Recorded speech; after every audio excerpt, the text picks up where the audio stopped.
Plus d'une quarantaine de sites et de biens culturels intègrent la liste du patrimoine mondial de l'UNESCO, des lieux sacrés, des bijoux architecturaux ou encore des merveilles de la nature aux allures de cartes postales. Le comité du patrimoine mondial de l'UNESCO se réunit jusqu'à lundi à Riyad en Arabie Saoudite. Alors quels sont les enjeux géopolitiques de cette protection du patrimoine? Eh bien c'est ce que nous allons voir avec notre invité Emmanuel Linco. Bonjour et bienvenue. Vous êtes professeur à l'Institut catholique de Paris, sinologue et chercheur associé à l'IRIS. Et je précise que vous êtes l'auteur de l'ouvrage Géopolitique du patrimoine, l'Asie d'Abu Dhabi au Japon, un livre paru aux éditions MKF. Alors pour commencer, Emmanuel Linco, expliquez-nous déjà à quoi cela sert concrètement d'intégrer la liste du patrimoine mondial de l'UNESCO. C'est un signe de reconnaissance internationale, bien sûr. C'est une façon, par ailleurs, de développer des activités touristiques, bien sûr. C'est une façon aussi, en retour pour la communauté internationale, d'exercer un droit de regard sur des sites qui peuvent être potentiellement menacés. Et d'une manière générale, tous les États, quelle qu'en soit la nature du régime politique, souscrivent à cette normalisation et sollicite l'UNESCO pour cela. À l'exception notable peut-être du Myanmar, donc l'ancienne Birmanie, qui a été d'une manière assez récurrente réticente à ces formes de reconnaissance. Mais même des régimes ultra, on pense à la Corée du Nord, y souscrivent parce que c'est une façon de gagner, je dirais, en légitimité. Et cela fait partie naturellement de leur soft power. Oui, donc c'est un instrument qui permet finalement ce patrimoine, lorsqu'il intègre la liste de l'UNESCO, finalement d'être utilisé peut-être comme un instrument de diplomatie, en tout cas d'avoir peut-être plus de poids sur l'échiquier international. C'est évident. C'est une façon aussi de jouer la carte de la globalisation. C'est une façon de jouer aussi la carte du multilatéralisme, c'est important. Et on sait par exemple que certains activistes et terroristes se sont inscrits en faux par rapport à cette pratique de reconnaissance. On pense tout particulièrement au premier gouvernement des talibans qui était à l'origine de la destruction du Bouddha de Bamiyan en 2001, ou beaucoup plus tard, Daesh détruisant le temple de Baal Shamin à Palmyre. C'est une façon, là aussi, de se manifester, non pas en acceptant cette forme de reconnaissance internationale, bien sûr, mais au contraire en la contestant, et en la contestant symboliquement. Donc de toute façon, quoi que fasse un État ou un groupuscule s'emparant d'une région telle que Daesh, l'on manifeste par là même le fait que le patrimoine sur le plan géopolitique n'est jamais neutre. Et vous avez rappelé évidemment qu'il y a toutes sortes de reconnaissances patrimoniales par l'UNESCO. C'est vrai pour le patrimoine matériel, c'est vrai également pour le patrimoine immatériel, notamment pour le patrimoine lié aux langues, et aux langues sud-américaines en particulier, ce qui permet en retour à des minorités ethniques de se faire reconnaître aussi. Alors justement, Emmanuel Linco, vous évoquiez tout à l'heure des zones de conflit. Vous donniez l'exemple de Daesh qui menaçait une partie du patrimoine en Irak, en Syrie. Lors de cette session du comité du patrimoine mondial de l'UNESCO à Riyad en Arabie Saoudite, les villes ukrainiennes de Kiev et de Lviv ont intégré cette liste du patrimoine mondial de l'UNESCO. Est-ce que c'est lié, ce choix est lié, selon vous, au conflit qui a lieu en ce moment en Ukraine? Oui, il s'agit par là même de réactiver des principes qui ont été décidés dans le contexte de la guerre froide, au moment où on a ratifié la Convention de La Haye en 1954, et qui prévoit donc la protection du patrimoine dans des zones de conflit. Et cette convention donc vise à envoyer des équipes internationales in situ pour protéger justement des objets d'art, un patrimoine architectural, etc. et surtout veiller encore une fois à ce qu'il y ait un droit de regard, un droit d'ingérence, ce qui est évidemment extrêmement important, non pas tant pour prévenir des frappes, et on le voit bien en Ukraine, malheureusement déjà un certain nombre de musées ont été détruits et des collections muséales ont été pillées, mais il s'agit par là même d'alerter la communauté internationale et d'établir évidemment un inventaire, ce qui est très important, surtout si malheureusement ces collections venaient à être pillées. Et ce, évidemment, pour qu'après la guerre, des enquêtes soient menées et que le travail des enquêteurs soit ainsi facilité. Un dernier point, Emmanuel Linco, pour revenir justement sur ce conflit qui oppose l'Ukraine à la Russie. La Russie est membre de l'UNESCO, donc sa position aujourd'hui est-elle encore tenable au sein de l'agence onusienne? La Russie qui bombarde évidemment plusieurs sites et notamment plusieurs musées ukrainiens.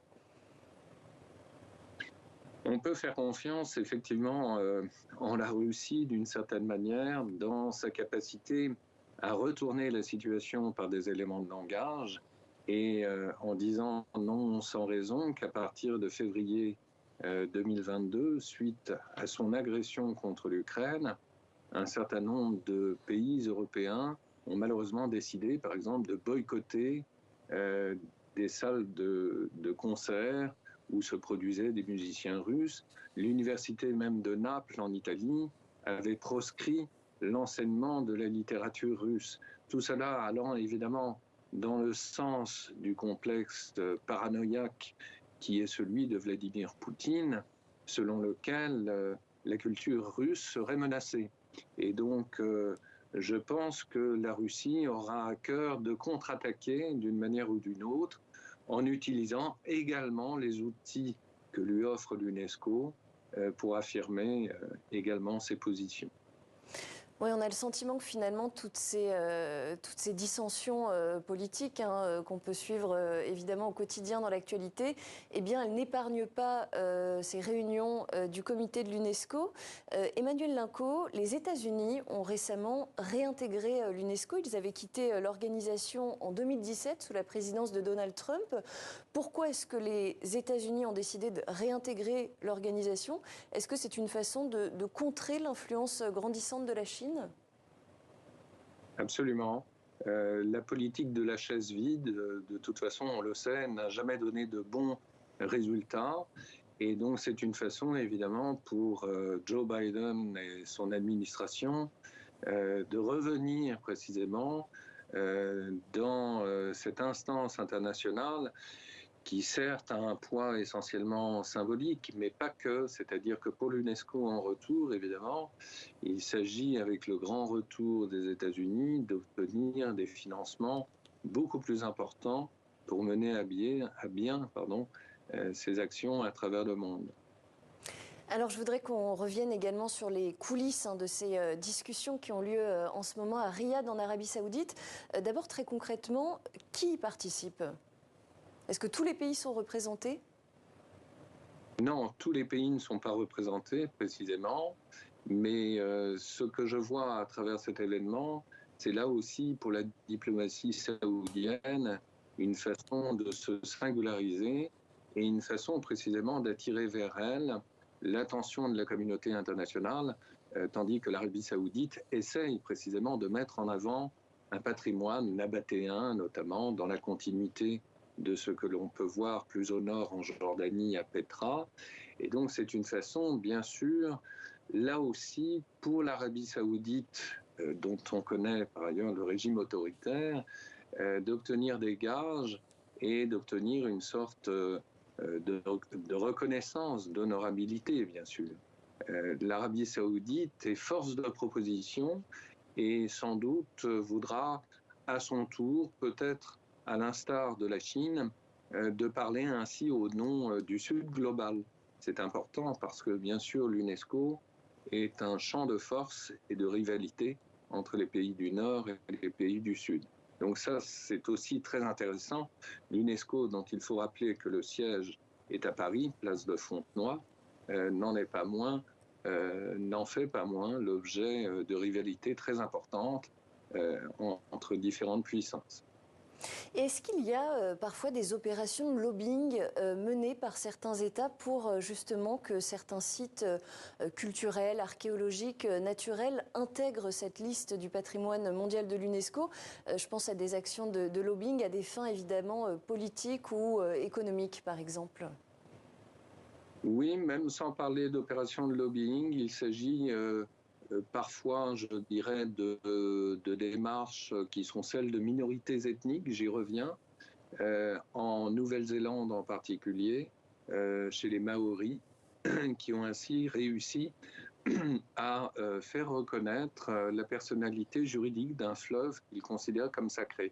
Et ça, c'est très intéressant parce qu'au-delà même du patrimoine matériel ou immatériel, on voit qu'il y a aussi des paysages ou des fleuves qui peuvent bénéficier d'une reconnaissance.